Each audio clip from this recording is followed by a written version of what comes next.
Anchor नाम का प्राणी है, ये वर्तमान समय में देश की बड़ी समस्या है।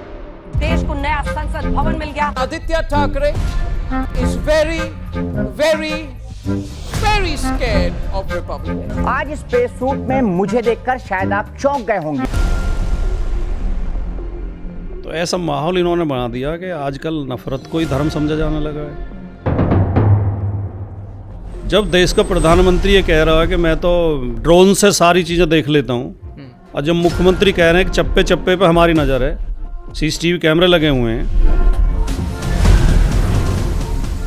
और वो दावा कर रहे हैं कि 65,000 पुलिसकर्मी लगाए गए हैं व्यवस्था के लिए, तो उन्हें पता ही नहीं चला कि अवैध सिटी बस रही है और उसमें 50-50 हज़ार रुपये में एक रात के लिए कॉटेज दिए जा रहे हैं। आरक्षण आर्थिक बढ़ाओ योजना नहीं है। जाति देख के बैठाना, दूसरे लोगों को, योग्य लोगों को जाति देख के रोकना, जी, वो गलत है।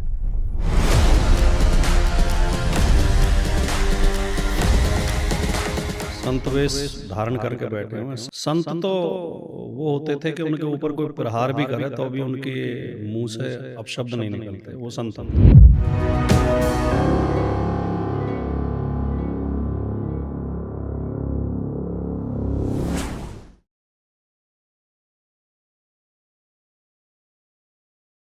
नमस्कार दोस्तों, मैं परमिंदर अंबर, टॉक विथ परमिंदर में आपका स्वागत करता हूं। मेरे साथ समाजवादी पार्टी के राष्ट्रीय प्रवक्ता राजकुमार भाटी जी हैं। राजकुमार भाटी जी अपनी भाषा, अपने तेवर और अपने बेबाकी के लिए जाने जाते हैं। भाषा पर एक अच्छी पकड़ है और बेहद शालीन तरीके से जवाब देते हैं, जिनमें तर्क होते हैं, जिनमें किसी तरह का गाली गलौज आपको नहीं मिलेगा। क्योंकि टीवी में जो डिबेट चल रही है, जो मीडिया है, उसमें आप देखते हैं कि कहीं ना कहीं इस तरह का माहौल हो गया कि एक दूसरे से लड़ाई झगड़ा, तो उससे बिल्कुल अलहदा भाटी सर हैं। मैं भाटी जी का स्वागत करता हूं। सर, मेरा पहला ही सवाल है कि आप कैसे हैं और आजकल क्या कर रहे हैं? मैं बिल्कुल एकदम बढ़िया हूँ, और करने का जहाँ तक ख्याल है, विचार है कि रूटीन का काम वही रहता है, कुछ चेंजिंग ज़्यादा होती नहीं।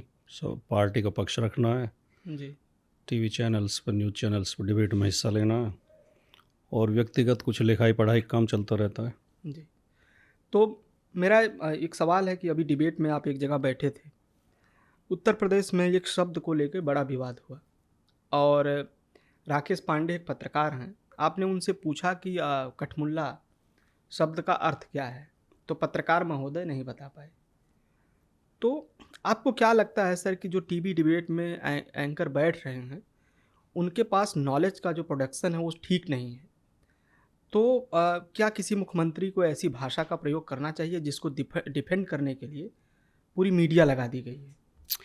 नहीं, एक तो मैं कई बार ये बात बोल चुका हूँ डिबेट्स में भी और व्यक्तिगत इंटरव्यू वगैरह में भी जी, और आपके साथ भी शायद एक पॉडकास्ट में मैंने कहा था कि ये जो एंकर नाम का प्राणी है, ये वर्तमान समय में देश की बड़ी समस्या है।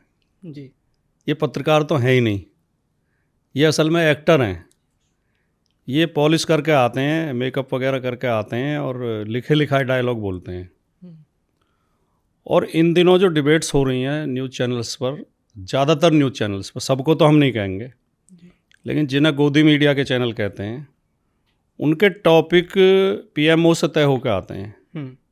पीएमओ में एक आदमी बैठा रखा है जो इन्हें सुबह सुबह व्हाट्सएप करता है कि आज इस विषय पर डिबेट होनी है जी, और उसमें ये भी इंस्ट्रक्शन रहती हैं कि विपक्ष के प्रवक्ताओं को अगर वो तर्कपूर्ण बात कह रहे हैं तो उसे डिस्टर्ब किया जाए, तर्क लोगों तक नहीं पहुंचने चाहिए जी, और कुतर्क पहुंचे। हाँ, लोगों के अंदर कूप मंडूकता परोसी जाए, अंधविश्वास परोसा जाए, पाखंड परोसा जाए। तो ज़्यादातर एंकर वो काम कर रहे हैं भारतीय जनता पार्टी के इशारे पर। अब ये हो सकता है पार्टी को लाभ हो, राजनीतिक लाभ हो, लेकिन देश का बहुत बड़ा नुकसान कर रहे हैं। देश के आम आदमी की जो सोच है उसको ये दूषित कर रहे हैं, और ये ऐसा नैरेटिव बना रहे हैं जैसे देश में एक गृह युद्ध चल रहा है, धर्म के नाम पे, जातियों के नाम पे। जी, तो ये जो एंकर हैं, इनका ना कोई अध्ययन है, ना इन्हें कोई जानकारी है, ना इनकी अपनी कोई सोच है। पत्रकार की अपनी एक विचारधारा होती है। बिल्कुल। पत्रकार वो है जिसके पास एक समझ हो हम्म, और एक विचारधारा हो। ये एंकर्स के पास कोई विचारधारा नहीं है, ये तोता रटंत हैं। इन्हें जैसे पीछे से इशारा किया जाता है ये वैसा करते हैं। जी। तो जो एक आपने जो मुख्यमंत्री का जिक्र किया, हमारे मुख्यमंत्री तो अक्सर ऐसी भाषा बोलते रहते हैं जो मतलब शालीनता के दृष्टि उसमें नहीं आती, दायरे में।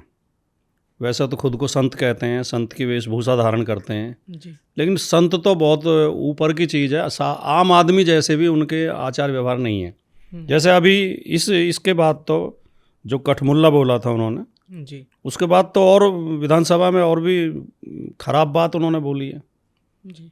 कि जिन्हें लाशें दिखी प्रयागराज में वो गिद्ध हैं जी। और जिन्हें गंदगी दिखी वो सुअर हैं। हम्म, अब विपक्ष के लिए गिद्ध सुअर कहना हम्म, किसी साधारण राजनीतिक व्यक्ति को भी शोभा नहीं देता, और जो खुद को संत कहता हो उसे तो कतई शोभा नहीं देता। जी।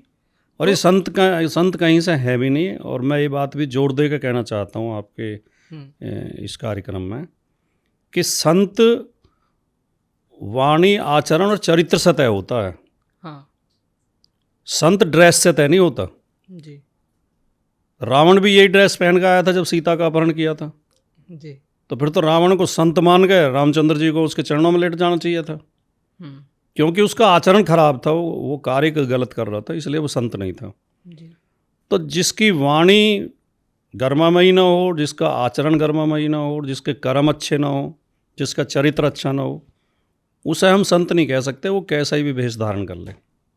अब ये सिर मुंडवा के संत बनना चाह रहे हो तो कबीरदास जी बहुत पहले कह गए थे कि मूंड मुंडाए हर मिले तो हर कोई ले मुंडाए, बार बार के मूंडने भेड़ न बैकुट जाए। बिल्कुल।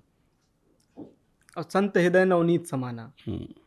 तो जो ये संत उत्तर प्रदेश में एक संत बैठे हुए हैं, क्या आपको नहीं लगता है सर कि एक जो महंत हो, किसी मंदिर का महंत होता है, मतलब संत और मतलब मैं ये कहना चाह रहा हूँ कि धर्म और राजनीति का जो दो अलग चीज़ें हैं। आप अक्सर कहते हैं कि धर्म का काम वो लोग कर रहे हैं जिन्हें राजनीति करना चाहिए, और जिन्हें राजनीति करना चाहिए वो धर्म का काम कर रहे हैं। तो ये उल्टी गंगा उत्तर प्रदेश में क्यों बह रही है? उत्तर प्रदेश में क्या, पूरे देश के ये हालात हैं कि राजनीतिक कार्यकर्ता तो हमें धर्म का उपदेश देते हैं और धार्मिक वर्दी पहने हुए, मैं संत तो नहीं कहूँगा, आपने कहा कि एक संत बैठे हुए हैं, संत नहीं बैठे हुए, एक संत वेशधारी व्यक्ति बैठे हुए हैं, संत वेश धारण करके बैठे हुए हैं। संत के बारे में कहा गया कि काम, क्रोध, मद, लोभ, मोह से मुक्त हो। काम, क्रोध, मद, लोभ और मोह, जी। ये कोई से विकार से भी मुक्त नहीं है। इन्हें बात बात पे तो गुस्सा आता है, भाषा इनकी बहुत ही अमर्यादित होती है। वो ANI के कैमरामैन से इन्होंने क्या कहा था पूरी दुनिया ने सुना है जी। और विपक्ष के लिए कैसी भाषा ये बोलते हैं वो सुना है आपने सबने। संत तो वो होते थे कि उनके ऊपर कोई प्रहार भी करे तो भी उनके मुंह से अपशब्द नहीं निकलते, वो संत होते हैं जो सदैव परोपकार की सोचते हैं, दूसरों का हित सोचते हैं। जी। परहित सरिस धर्म नहीं भाई। जी। तो ये संत नहीं है। लेकिन आज देश का माहौल ये बना दिया है भारतीय जनता पार्टी ने कि राजनीतिक कार्यकर्ता धर्म का उपदेश देते हैं जी। और इनके धर्म क्या है, इनके लिए धर्म नफरत है, धर्म इनके लिए गाली गलौज है, धर्म धमकी इनके लिए धर्म है। जी। वो आदरणीय उदय प्रताप सिंह जी की 2 पंक्तियां मुझे याद आती हैं कि जाने क्या जादू करते हैं मंदिर मस्जिद वाले लोग, नफरत को मजहब समझे हैं जग के भोले भाले लोग। जी। तो ऐसा माहौल इन्होंने बना दिया कि आजकल नफरत को ही धर्म समझा जाने लगा है। जी। और धर्म की ठेकेदारी ऐसे लोगों ने ले ली है जो एक टपोरी टाइप लोग हैं, जो गली के टपोरी होते हैं नहीं, ये मुंबईया फिल्मों का डायलॉग टपोरी जी। लेकिन समझ जाएंगे सभी लोग टपोरी किसे कहते हैं। तो ये टपोरी टाइप के लोगों ने धर्म की जिम्मेदारी ले रखी है। जी। धर्म के बारे में बात करने वाला व्यक्ति बहुत शांतचित्त, बहुत विचारशील, बहुत अध्ययनशील, बहुत ज्ञानवान, बहुत परोपकारी, बहुत मिलनसार, बहुत प्रेमी किस्म का आदमी होना चाहिए, अहिंसक किस्म का आदमी होना चाहिए। जी जो हिंसा में विश्वास ही ना करें, जिसके जिसके व्यक्तित्व को देख के हिंसक व्यक्ति भी हथियार छोड़ देता है। जी महात्मा बुद्ध से मिलके अंगुलीमाल डाकू भी संत हो गया था। जी। वो होते हैं संत। तो एक इसी से जुड़ा हुआ सवाल मेरा है कि कुंभ में एक घटना हुई और प्रशासन ये कहता रहा कि कोई भगदड़ नहीं हुई, इतने लोग मारे नहीं गए, लेकिन जब मीडिया का दबाव पड़ा, कुछ मीडिया, तो ये बताना पड़ा कि इतने लोग मारे गए। उनकी भी संख्या को लेकर लोगों को तरह तरह का शक है। मतलब किसी प्रदेश की जनता को ये शक है कि सरकार सही आंकड़े नहीं दे रही है। तो ये जो सवाल जनता का है। दूसरा ये कि एक बाबा ने बयान दिया कि जो लोग कुंभ में मरे वो लोग मोक्ष को प्राप्त हुए। आपका क्या कहना है उस बाबा, क्योंकि वो बाबा लगातार ये कह रहे हैं कि हम हिंदू राष्ट्र बनाएंगे। तो किसी हिंदू राष्ट्र में राजकुमार भाटी सर के लिए क्या जगह है?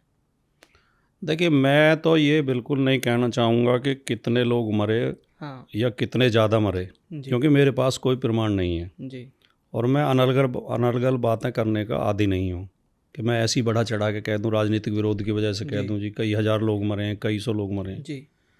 लेकिन जो लोग प्रत्यक्षदर्शी हैं और जो लोग वहाँ मौजूद थे उस दिन, उनमें से 2-4 लोगों से हमारी बात हुई है। एक तो हमारी यूपी पुलिस के ऐसे सिपाही से बात हुई है जो वहीं ड्यूटी पर तैनात था। जी उन लोगों का कहना है कि जितनी संख्या बताई जा रही है उससे बहुत ज़्यादा लोग मरे हैं। जी लेकिन मुख्यमंत्री तो इसलिए आरोपों के घेरे में आ जाते हैं कि घटना के 20 घंटे तक मुख्यमंत्री उसे छिपाते रहे। 20 घंटे तक एक शब्द मुख्यमंत्री ने नहीं बोला और बाद में कैमरे के सामने एक्टिंग की, रुआ से होकर बोला कि कुछ मौतें हुई हैं।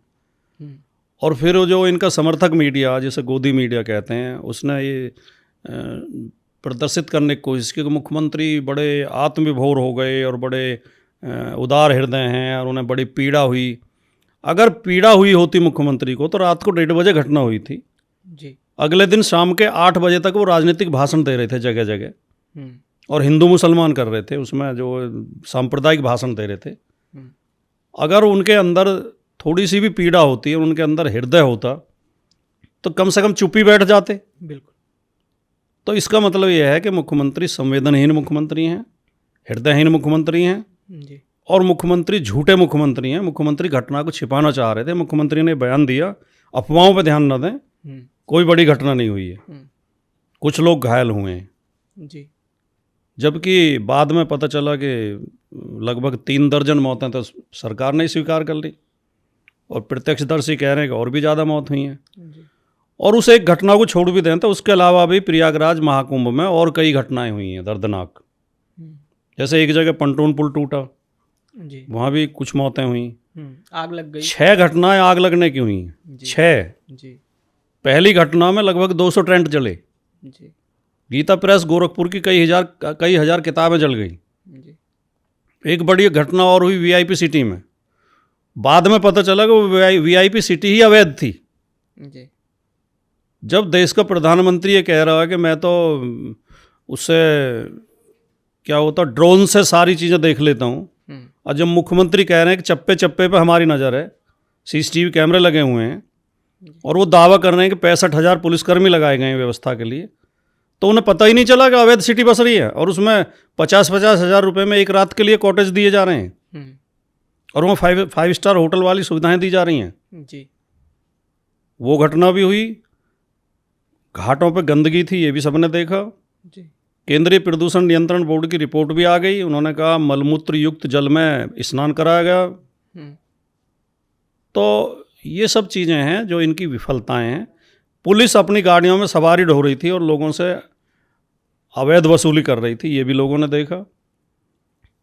100 किलोमीटर तक जाम लगते हुए भी लोगों ने देखा। व्यवस्था की कमी सही तो लगता है। जी चारों तरफ, प्रयागराज के चारों तरफ जो जितने शहर पड़ते हैं सब जाम से भरे हुए थे। सड़कें चौक हुई पड़ी थी। 24-24 घंटे तक, 48-48 घंटे तक लोग जाम में फंसे रहे। तो ये सारी अव्यवस्थाएं लोगों ने देखी हैं। मुख्यमंत्री प्रयागराज में कुंभ की व्यवस्था करने में विफल रहे हैं। मुख्यमंत्री और भारतीय जनता पार्टी उस बात का श्रेय लेना चाहती है जिसमें उनका कोई योगदान नहीं है कि कुंभ का आयोजन हुआ और उस समय बहुत सारे लोग आए और विदेशी लोग आए। कुंभ का आयोजन सदियों से होता रहा है, हर सरकार में होता रहा है और उसमें ज़्यादा लोग हर बार आते रहे हैं, और उसमें विदेशी लोग हर बार आते रहे हैं। जी। विदेशियों ने हर बार स्नान किया है कुंभ में आके, और साधु संत भी आते रहे हैं। इनकी जिम्मेदारी व्यवस्था करने की थी, वो ये कर नहीं पाए, जी। तो इन्हें अपनी असफलता स्वीकार करनी चाहिए।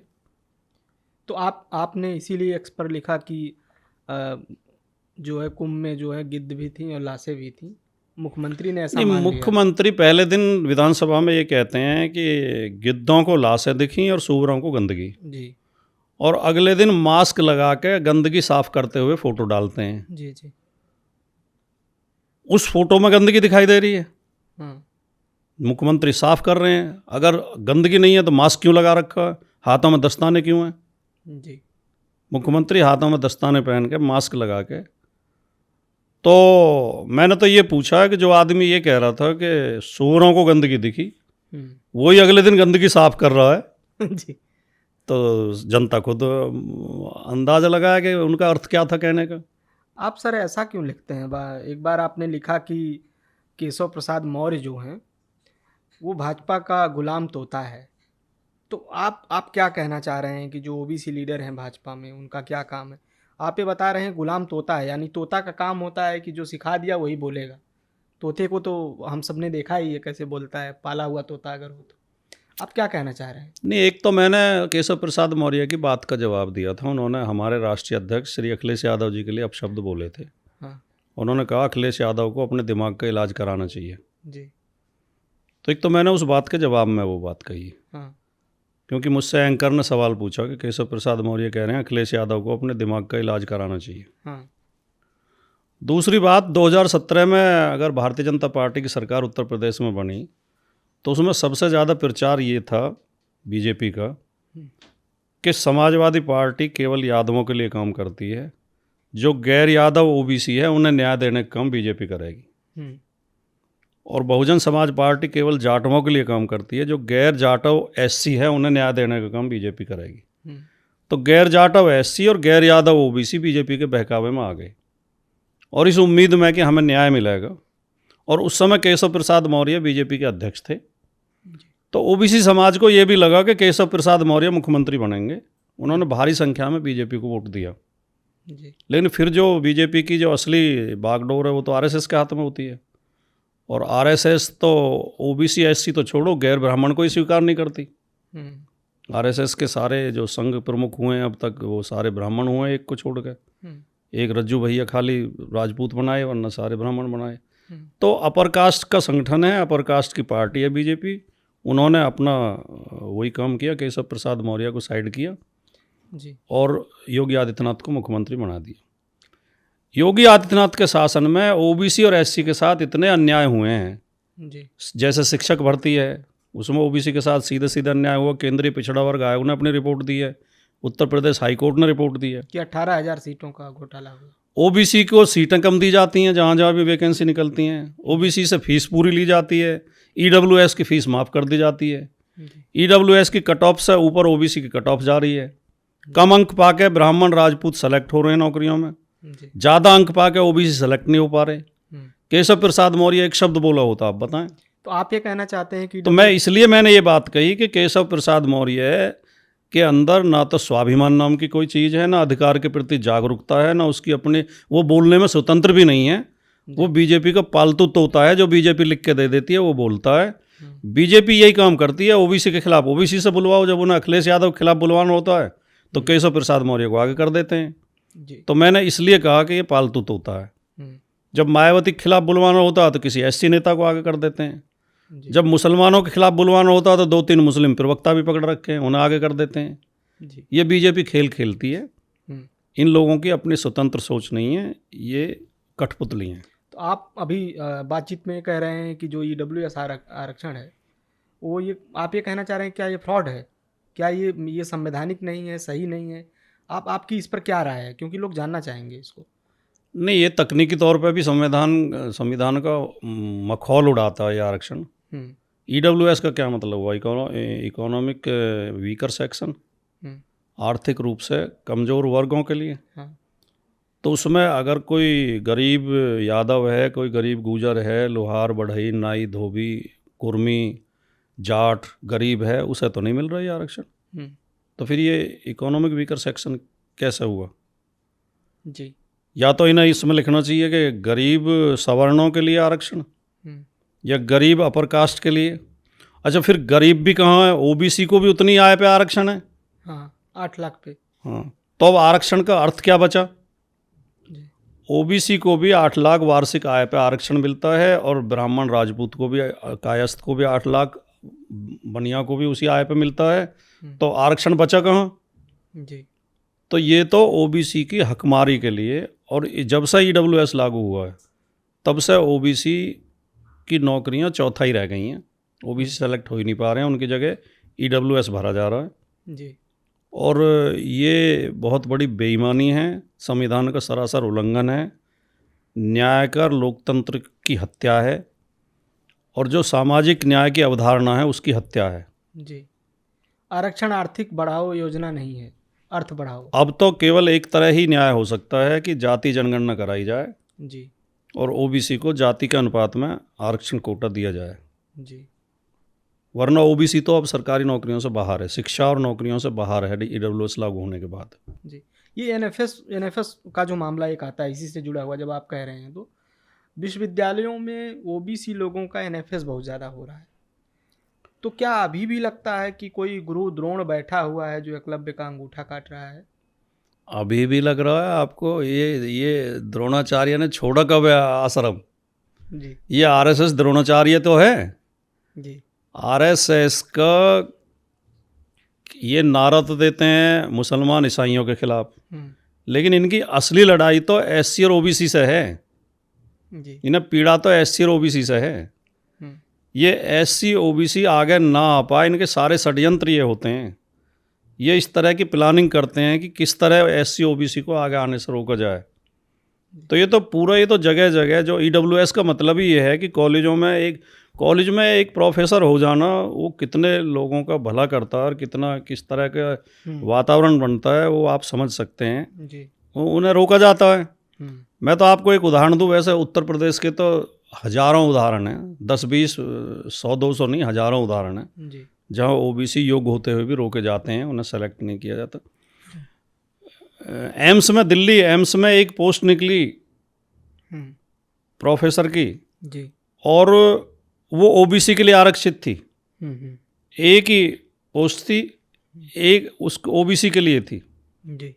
और उसमें वहीं जो 10 साल से पढ़ा रहे थे ओबीसी प्रोफेसर, उन्होंने अप्लाई किया, उनका रिकॉर्ड बहुत अच्छा, उनका मेरिट बहुत अच्छी, सब कुछ, उस पर एनएफएस लगा दिया। आप लक्ष्मण यादव की बात कर रहे हैं? नहीं लक्ष्मण, मैं एम्स की बात कर रहा हूँ। विजय गुजर, डॉक्टर विजय गुजर। जी। जी। डॉक्टर विजय गुजर का इंटरव्यू हुआ, सब तरीके से योग्य हैं, और एक ही पोस्ट है, और एक वो पोस्ट ओबीसी के लिए है, एक ही पोस्ट है। जी। उस पर एनएफएस लिख दिया गया, उन्हें सेलेक्ट ही नहीं किया गया, और वो 10 साल से पढ़ा रहे थे वहीं एडहॉक। जी। नॉट फाउंड सुटेबल, काबिलियत नहीं है। Not found suitable. जी। अब उस पर किसी पंडित जी को रख लिया होगा या रख लेंगे, वो सुटेबल हो जाएगा आते ही। तो ये और ये हर जगह हो रहा है, ये डीयू में भी हो रहा है, डॉक्टर लक्ष्मण यादव के साथ भी यही हुआ। जी। ये सारी यूनिवर्सिटियों में, यूपी में तो।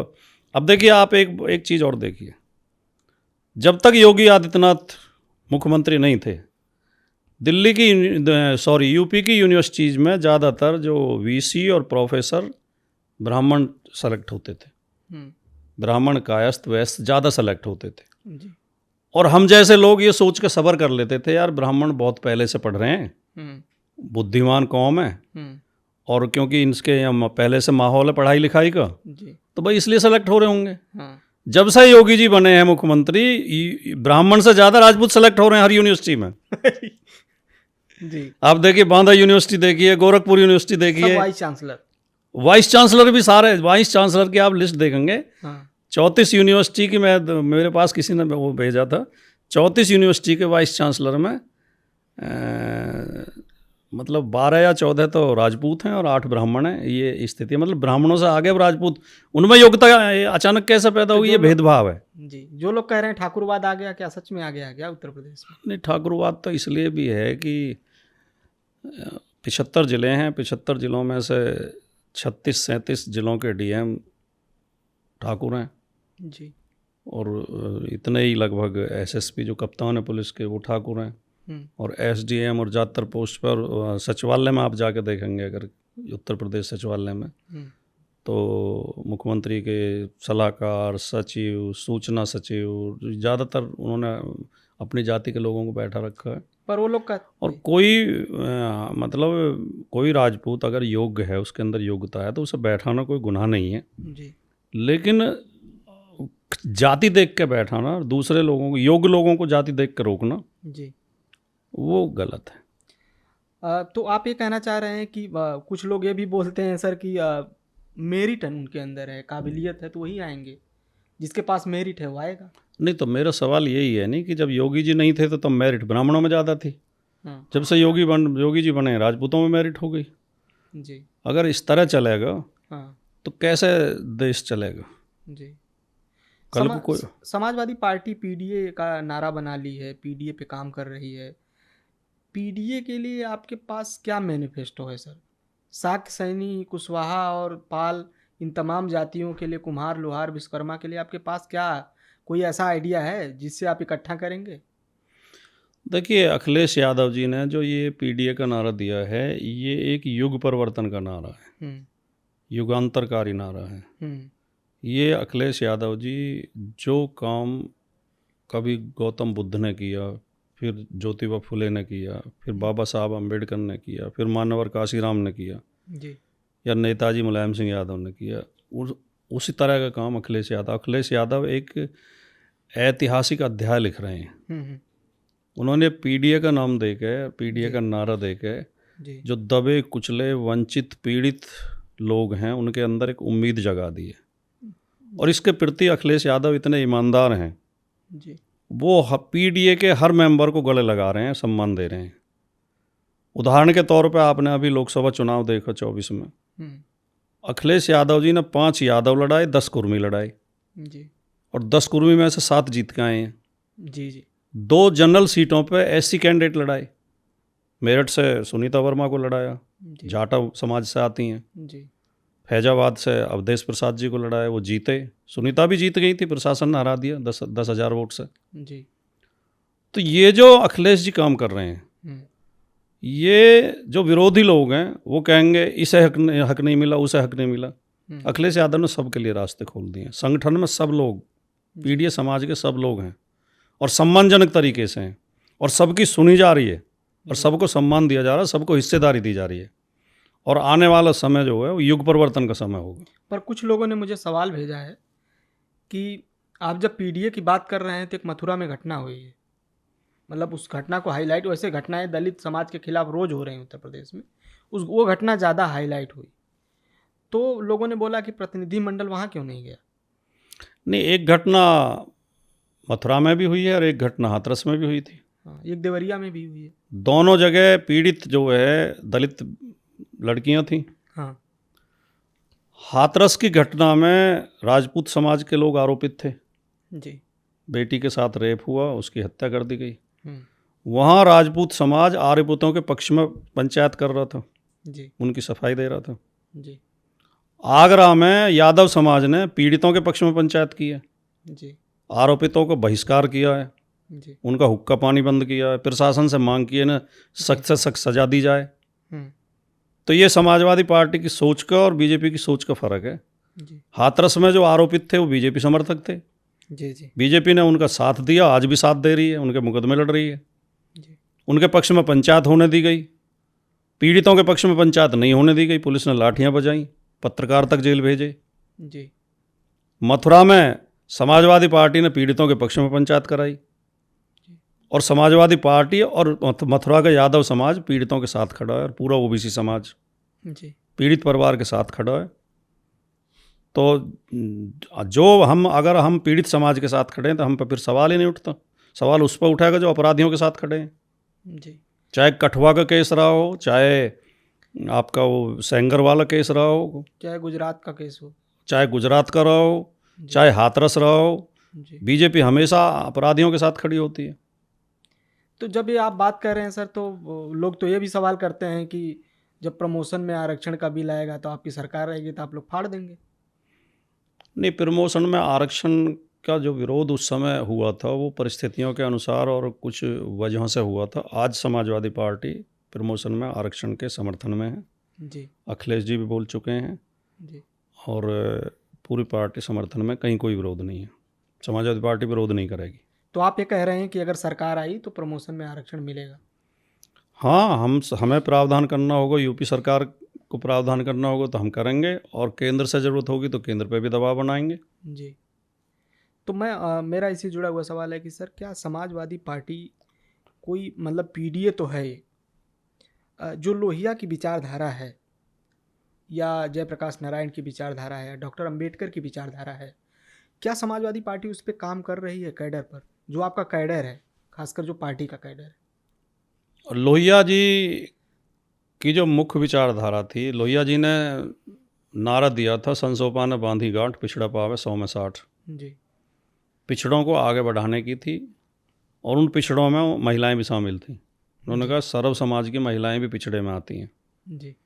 तो वही पीडीए, हम्म, समाजवादी पार्टी भी वही काम कर रही है। जी लोहिया जी सप्त क्रांति की बात करते थे। 7 क्षेत्र उन्होंने ढूंढे जहाँ भेदभाव होता है, जहाँ गैर बराबरी है। हम्म, उस गैर बराबरी को दूर करने की बात करते थे। वही काम समाजवादी पार्टी कर रही है।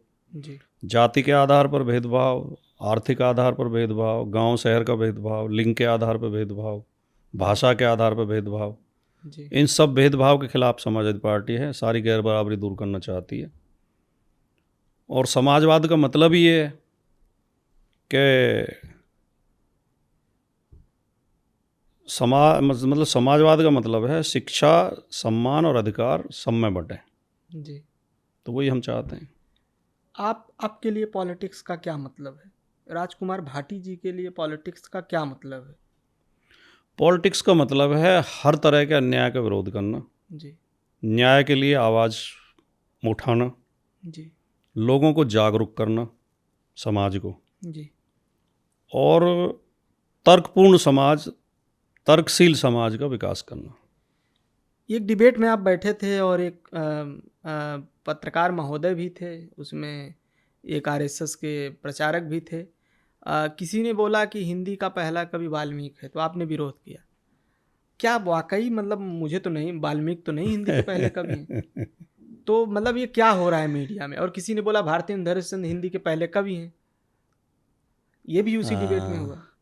देखिए, मैंने कई बार ये बात कही है, और मैंने एंकर बीच में कूद के आ जाते हैं और चिल्लाने लगते हैं बहुत ख़राब तरीके से कि नहीं ऐसा मत बोलो, ऐसा मत बोलो। जी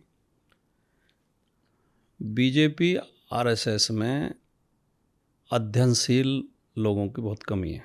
हम्म, और जिस व्यक्ति के पास ज्ञान होगा, हम्म, जिसका अध्ययन होगा, हम्म, और जिसके अंदर विद्वता होगी, हम्म, वो बीजेपी आरएसएस जैसे संगठन में रह भी नहीं पाएगा। जी ये बीजेपी के लोग व्हाट्सएप यूनिवर्सिटी से ज्ञान प्राप्त करते हैं और छोटी छोटी किताबें पढ़ते हैं जो बुकलेट टाइप आती हैं, उनमें से एक दो चीज़ रट ली, हम्म। गहन अध्ययन ये करते नहीं हैं। वो जो फुटपाथ पे बिकती हैं 10 रुपये वाली। हाँ, और उनकी कोई प्रामाणिकता भी नहीं होती। जी तो ये जो है, अब देखिए इनके ज्ञान का स्तर या इनकी सोच का स्तर क्या होता है। इन्होंने गुजरात में सिलेबस में ये शामिल करा दिया एक चैप्टर कि जब सावरकर वहाँ बंद थे काला पानी की जेल में, तो वहाँ एक वो आती थी, बुलबुल आती थी, उससे छोटा छोटा सा छेद था एक उस कमरे में, चारों तरफ से बंद था, उसमें से बुलबुल आती थी और सावरकर बुलबुल के ऊपर बैठ के पूरे देश का भ्रमण करके आते थे। तो ये इनके ज्ञान का स्तर है।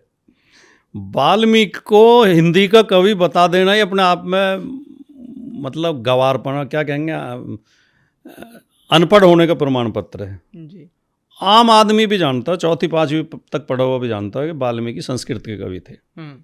वाल्मीकि को आदि कवि कहा जाता है कि वो सबसे पहले कवि थे। रामायण लिखा उन्होंने। हाँ, वो एक अलग बात है, लेकिन वो संस्कृत के कवि थे, उन्होंने संस्कृत। और जिस समय वाल्मीकि हुए उस समय हिंदी अस्तित्व में ही नहीं थी।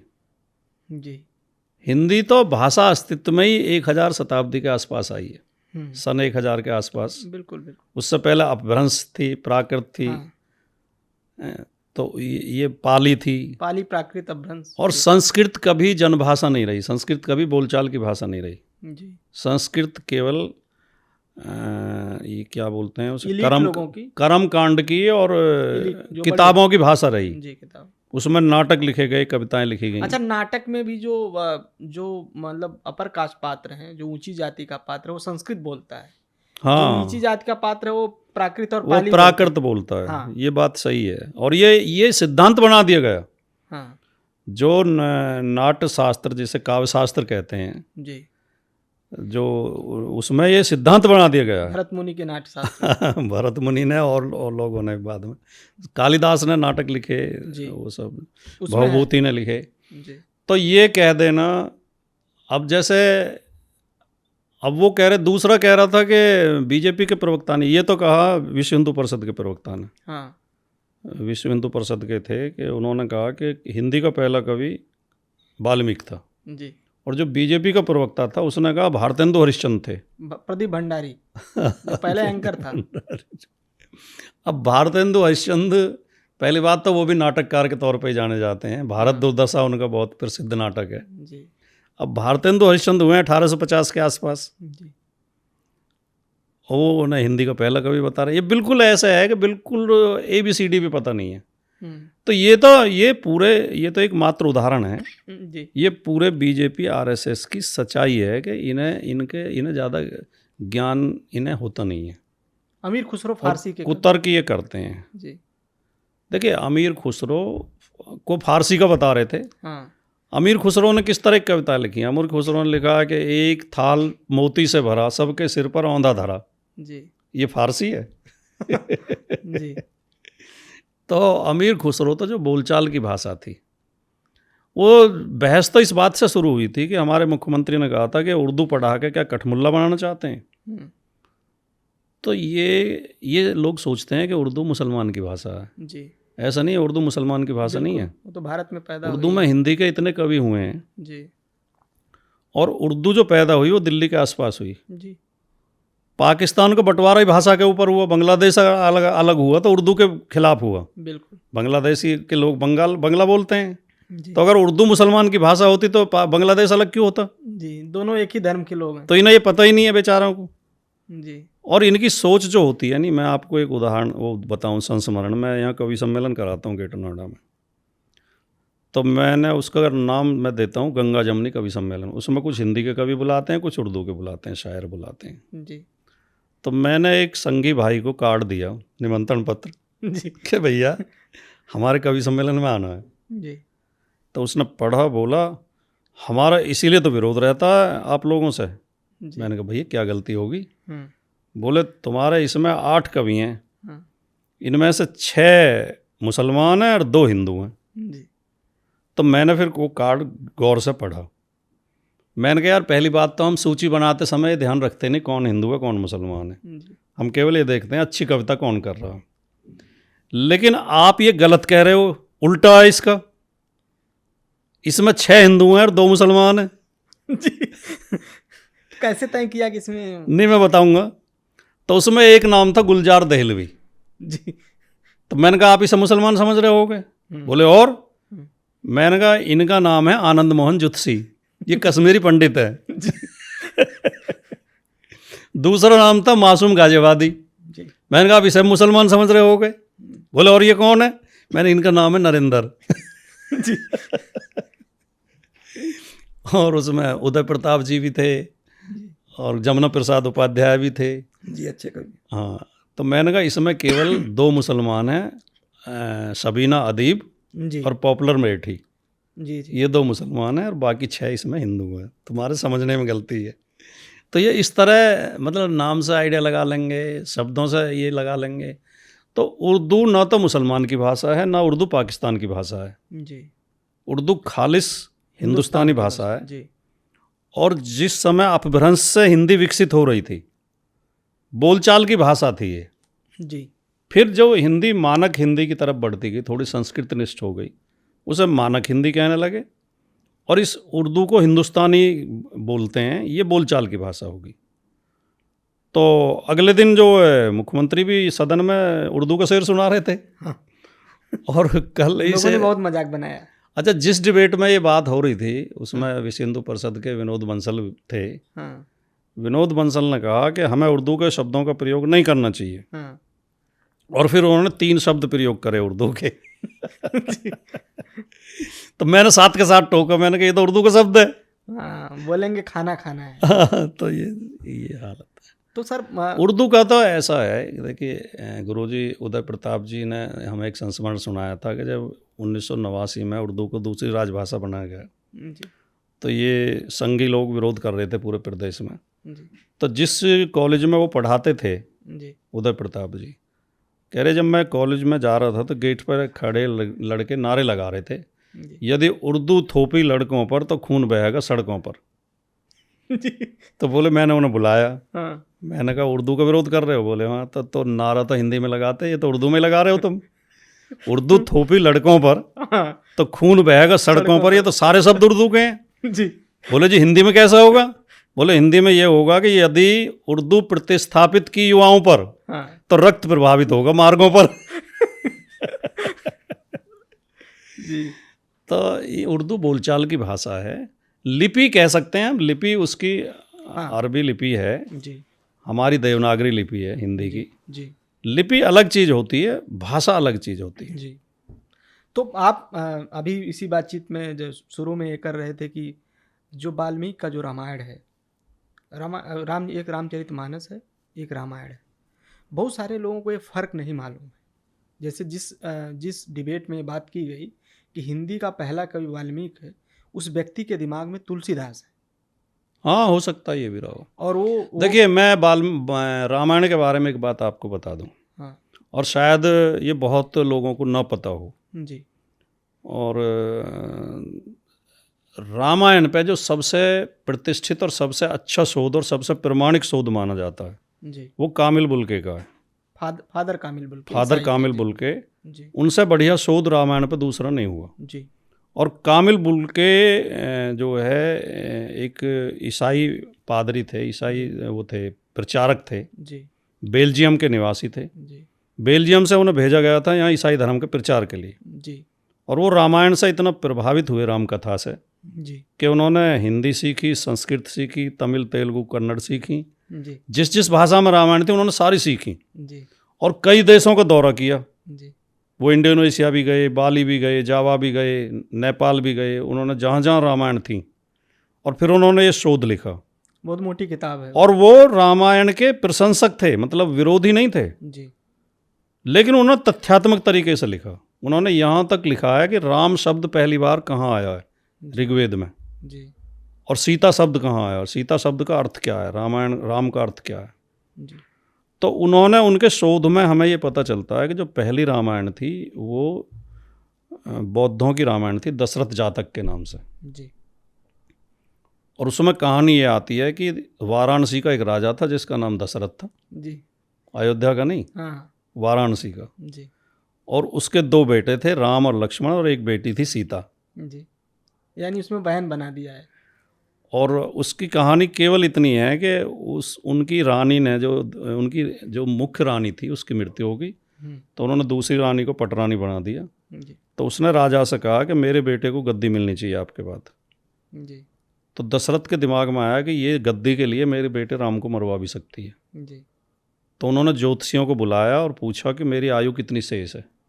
उन्होंने कहा आपकी आयु 12 वर्ष शेष है। जी तो उन्होंने राम से कहा कि तुम और लक्ष्मण दोनों हिमालय पर चले जाओ, जी वनवास नहीं, जी हिमालय, जी और 12 साल बाद आके राजगद्दी पे बैठ जाना। जी तो वो दोनों चले गए, हाँ और सीता भी उनके साथ चली गई। जी और दशरथ की मृत्यु 10 साल बाद हो गई। तो फिर उन्होंने, जो मंत्री थे उनके, वो उन्हें लेने गए। तो राम ने ये कहा कि मेरे पिता ने मुझे 12 साल के लिए आदेश दिया था, मैं 12 साल बाद ही आऊँगा। जी और वो 12 साल बाद आए और राजा बन गए और वहाँ रहने लगे। जी यहीं तक कहानी है। उसमें ना रावण है ना हनुमान है। जी जी। तो अलग अलग जैसे जैनियों ने भी फिर जैनियों की आती है, उसमें रावण है, जी। उसमें सीता को रावण की पुत्री बताया गया है। हाँ, ठीक है, हनुमान की एक अलग कथा थी। पर बाबा लोग बोलेंगे तो वाल्मीकि ने इन तीनों कथाओं को मिला के एक महाकाव्य बनाया। हाँ, और वाल्मीकि का काव्य बहुत सुंदर संस्कृत में है, बहुत सुंदर, बहुत कला मतलब अलंकृत काव्य है, बहुत अच्छे तरीके से। जी और वाल्मीकि ने मात्र 24,000 श्लोक लिखे थे। जी। अब रामायण के 3 पाठ मिलते हैं जिनमें 48,000 श्लोक मिलते हैं, हाँ, जिनमें 12,000 श्लोक ऐसे हैं जो तीनों रामायण में मिलते हैं। जी। तो ये माना जाता है कि वो 12,000 तो ओरिजिनल है, हाँ, बाकी प्रक्षिप्त है, जोड़ बाकी दिया गया। प्रक्षिप्त हैं, वो जोड़े गए हैं। जी तो जहाँ जहाँ उलझुल बातें मिलती हैं रामायण में, वो सब बाद में जोड़ी गई। वाल्मीकि ने बहुत सुंदर काव्य लिखा था। तो कोई अंतर भी है तुलसी और वाल्मीकि के तुलसी और वाल्मीकि में अंतर ये है कि वाल्मीकि ने सीधे सीधे एक महाकाव्य लिखा, जी एक कथानक लिखा, पात्रों का चरित्र चित्रण किया, प्रकृति चित्रण किया, बहुत अच्छे सुंदर कविताएं लिखी। जी। तुलसीदास ने उसमें घोर जातिवाद और पाखंड घुसाया। हम्म।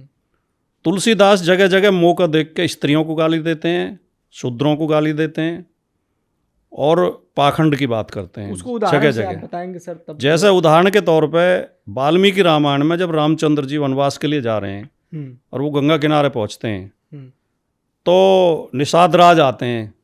जी तो निषाद राज से राम बिल्कुल ऐसे मिलते हैं जैसे मित्र से मिला जाता है, बराबरी का अधिक वो है व्यवहार। हम्म, और क्योंकि वो भी राजा अपने राज्य का, तो वो उन्हें सम्मान देते हैं और वो उन्हें गंगा पार उतारता है। ये सब है। तुलसीदास ने उसमें जातिवाद घुसा दिया है कि वो लेट गए लंबे निषाद राज और उन्होंने कहा कि हम तो अछूत हैं साहब, और हम तो कपड़े बर्तन चुरा लेते हैं हम्म, और हमें आपने इस लायक समझा, मतलब उस तरह के पाखंड उसने किए हैं। जी वही सबरी के प्रकरण में किया है। वाल्मीकि रामायण में सबरी का पूरा सम्मान करते हैं राम, और तुलसीदास ने उससे भी सबरी से भी कहलवा दिया कि कहीं भी दे स्तुति करो तुम्हारी, जी अधम जात में क्या है जड़मत भारी, जी अधम जात में जड़मत भारी, कहीं भी दे स्तुति करो तुम्हारी। जी जैसे प्रकृति चित्रण बहुत सुंदर है वाल्मीकि का, जी कि इस तरह बारिश हुई है, नालियाँ बह रही हैं, पानी जा रहा है, और ये वो हैं पौधे हरे, और इस तरह। तुलसीदास ने उसमें भी जो है, उस तुलसीदास कहते हैं कि महाविरष्टि चली फूट की आरी, हाँ, जो स्वतंत्र भय बिगड़े नारी। जी यानी उन तुलसीदास जी को जहाँ भी मौका मिला है उन्होंने स्त्रियों के लिए जी और शूद्रों के लिए अपमानजनक बातें कही हैं। जी उन्हें छोटा बताया, नीच बताया, मूर्ख बताया है, जी और ब्राह्मण का महिमा मंडन किया है। जी पूज्य विप्रशील गुणहीना, शूद्र न गुणगण ज्ञान प्रवीणा। जी। पर राम भद्राचार्य तो कहते हैं कि ब्राह्मण में त्रिगुणायत और पता नहीं क्या क्या बताते हैं वो। नहीं, इसमें भी जिस व्यक्ति के अंदर भेदभाव आप भरा बहुत हो, उनके नहीं, खिलाफ लिखते हैं। जिस व्यक्ति के अंदर भेदभाव भरा हो, हाँ, जो व्यक्ति भेद करता है वो अपने सगे भाई से भी करता है, हम्म, और जिस व्यक्ति के अंदर प्रेम भरा होगा हम्म, वो शत्रु से भी प्रेम करेगा। जी तो ये लोग घृणा भरी हुई है इनके अंदर, भेद भरा हुआ, ये सबसे भेद करते हैं।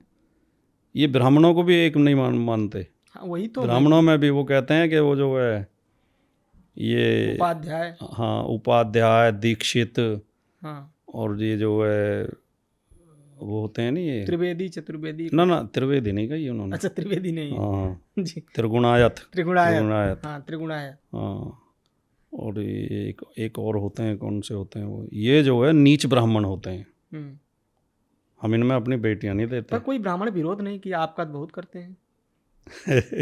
क्या कारण है? नहीं, मेरा राजनीतिक वजह से करते हैं। मुझसे जो है मेरे बहुत ब्राह्मण मित्र हैं जी, और मेरे ज़िले में यहाँ गौतम बुद्ध नगर में हाँ, कम से कम 100 ब्राह्मण नौजवान ऐसे हैं जो मेरे पैर छूते हैं पूरी श्रद्धा के साथ। जी, और वो कोई साधारण नौजवान नहीं है, हाँ, वकील, पत्रकार, प्रोफेसर, जी, अधिकारी, जी, अच्छे पढ़े लिखे, जी, जो जिनके अंदर नफरत नहीं है, जी, जो समझदार लोग हैं, उनसे हमारे मधुर संबंध है। जी, और जो घटिया सोच के लोग हैं, जो पार्टी की वजह से विरोध करते हैं, वो रात दिन गाली देते हैं। हम्म, और एक बात तो मेरे ऊपर एक आरोप लगाते हैं कि जी आप ब्राह्मणों को गाली देते हो आप, हम्म, और मैं चुनौती दे रखा है, या मैंने कहा एक वाक्य ढूंढ के दिखाओ मेरे सोशल मीडिया पे या कहीं किसी भाषण में कहीं, क्योंकि हम जाति भेद करते ही नहीं हैं। जी हम ब्राह्मण से नफरत नहीं करते, हम ब्राह्मण को खराब नहीं बताते। जी कोई जाति अच्छी बुरी होती नहीं है, हाँ व्यक्ति अच्छे बुरे होते हैं, बिल्कुल। ठीक है नहीं। तो अब मैं एक बात कह देता हूँ, बस उसे ये ब्राह्मण को गाली मान लेते हो तो मान लेते हो। मैं कह देता हूँ कि हम ब्राह्मण का भी उतना ही सम्मान करते हैं जितना किसी वाल्मीकि का या यादव का या जाटव का करते हैं। जी अब अगर बराबरी की बात करने को ये गाली मानते हो तो अलग बात है, लेकिन वो समझदार लोग नहीं मानते। और ऐसे बहुत ब्राह्मण हैं, ब्राह्मणों ने बहुत समाज सुधारक हुए हैं, ब्राह्मणों में जातिवाद विरोधी लोग हुए हैं। जी और जो जातिवादी लोग हैं वो इस तरह के तूल देते हैं और झूठा प्रचार करते हैं। सर, आपकी एक कविता है राम पर है, जो बहुत चर्चित रही और जिस पर बहुत अक्सर विवाद भी होता है। तो पिछली बार जब मैंने पॉडकास्ट किया तो बहुत अधूरी कविता वो सुनाई गई थी आपके द्वारा। तो पूरी कविता अगर आप सुनाना चाहें सर, क्योंकि लोगों की मांग है। नहीं, मैं पूरी कविता सुनाता हूँ, देख के सुनानी पड़ेगी मुझे, लेकिन मैं इसकी एक भूमिका में 2 शब्द कह दूँ जी कि अभी जो थोड़ी देर पहले हमारी आपकी बात चल रही थी नहीं, कि जो अज्ञानी टाइप के लोग होते हैं या कूप मंडूक टाइप लोग होते हैं, उनकी भावनाएं किसी भी बात पर आहत हो जाती हैं। जी कहते हैं जी हमारे धर्म ग्रंथों पे उंगली उठा रहे हैं, हमारे धर्म ग्रंथों पे सवाल उठा रहे हैं। जी एक तो ये इनकी अज्ञानता है कि रामायण और रामचरितमानस धर्म ग्रंथ नहीं है, ये महाकाव्य हैं। जी साहित्य और जहाँ भी किसी यूनिवर्सिटी में या किसी कॉलेज में पढ़ाए जाते हैं, साहित्य के विभाग में ही पढ़ाए जाते हैं, जी धर्म के विभाग में कहीं नहीं पढ़ाए जाते। बिल्कुल। और साहित्यिक कृतियों की आलोचना होती है, आलोचना एक साहित्य की विधा भी है। बिल्कुल। तो आलोचना करना कोई ख़राब बात नहीं। और साहित्य में जो पात्रों का चरित्र चित्रण होता है वो आलोचना के तहत होता है। तो अगर हम किसी पात्र की या किसी घटना की आलोचना कर रहे हैं, किसी साहित्यिक कृति की, तो हम उस लेखक की आलोचना कर रहे हैं, जी उस कवि की आलोचना कर रहे हैं।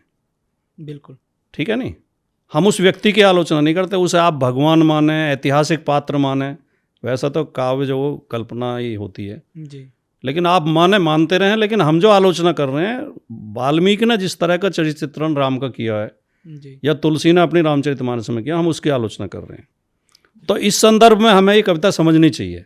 जी ये एक आलोचनात्मक कविता है कि वाल्मीकि रामायण के कुछ प्रसंग ऐसे हैं जिनसे हम सहमत नहीं हैं। अगर हम होते राम की जगह तो ऐसा ना करते। जी इसलिए कविता। अब बहुत से मूर्ख सवाल करने लगते, तू राम होता ही क्यों? तू राम कैसे हो सकता था? हाँ अरे ये एक विचार है, हाँ। विचार को समझने की क्षमता भी तो चाहिए आदमी में। जी मैं ऐसा तो होता कविता ये है कि भैया खोलना इसे। वो कट जाएगा, कोई नहीं। कविता ये है परमिंदर भाई कि मैं अगर राम होता जी तो कितनी भी विषम और विकट परिस्थिति में लक्ष्मण को न काटने देता शूर्पणखा की नाक। जी मैं अगर राम होता तो शूर्पणखा के प्रणय निवेदन के प्रति उत्तर में विनम्रता पूर्वक कहता उससे कि बहन, हम दोनों भाई विवाहित हैं जी और समय के मारे शक्ति, वैभव, सत्ता, संपत्ति से विरत वन वन भटक रहे हैं दीनहीन, अपने प्रतिकूल समय को व्यतीत करते हुए। अतः हमें क्षमा करो और कहीं अन्यंत्र करो अपने योग्य वर की तलाश। दूसरा प्रकरण है कि मैं अगर राम होता तो सुग्रीव की सहायता पाने के लिए धोखे से न करता बाली का वध, बल्कि दोनों भाइयों को बैठाकर समझाता, उनके बीच सुलह समझौता कराता और फिर दोनों की सहायता लेता सीता की खोज में। जी मैं अगर राम होता तो किसी नादान व्यक्ति के उपालंब पर घर से न निकाल देता गर्भवती अवस्था में सीता को। मैं उस व्यक्ति को बुलाता और कहता, सीता गंगा जल की तरह निर्मल है मित्र। इस स्त्री ने अपने पतिव्रत धर्म के लिए 14 वर्ष कठोर तपस्या की है वन में। और समझाता उसे कि अग्नि परीक्षा भी दे चुकी है सीता। यदि फिर भी तुम्हें सीता स्वीकार नहीं तो हम दोनों राज्य छोड़कर पुनः चले जाते हैं अरण्य को, किंतु किसी भी कीमत पर निर्वासित न करता देवी सीता को। मैं अगर राम होता तो न करता तपस्यारत शंबुक की निर्मम हत्या। मैं समझाता अपने राज्य के ब्राह्मणों को, रे ब्राह्मणों, निहित स्वार्थों पर आधारित शास्त्रों और प्रपंचों के सहारे कब तक विभाजित रखोगे मानवता को? आडंबर और ढोंग के बल पर कब तक दबाकर रखोगे बहुसंख्यक समाज को? कभी तो तुम्हारा यह कुचक्र अनावृत होगा। स्मरण रहे, जिस दिन ऐसा होगा, सिर उठाए चारों तरफ घूमते नजर आएंगे हजारों लाखों संभोग। फिर किस किस का सिरोच्छेद करोगे तुम, और उनके सिर काटने के लिए कहाँ से लाओगे इतने राम? शानदार कविता। जब ये हम ये कविता है। पॉडकास्ट सर कर रहे हैं आपके साथ, इसी समय एक खबर आई है कि आकाश आनंद को उनके पोस्ट से बसपा ने हटा दिया। पहले भी उनको एक पोस्ट से हटाया गया था, अब उनको दोबारा हटा दिया गया है।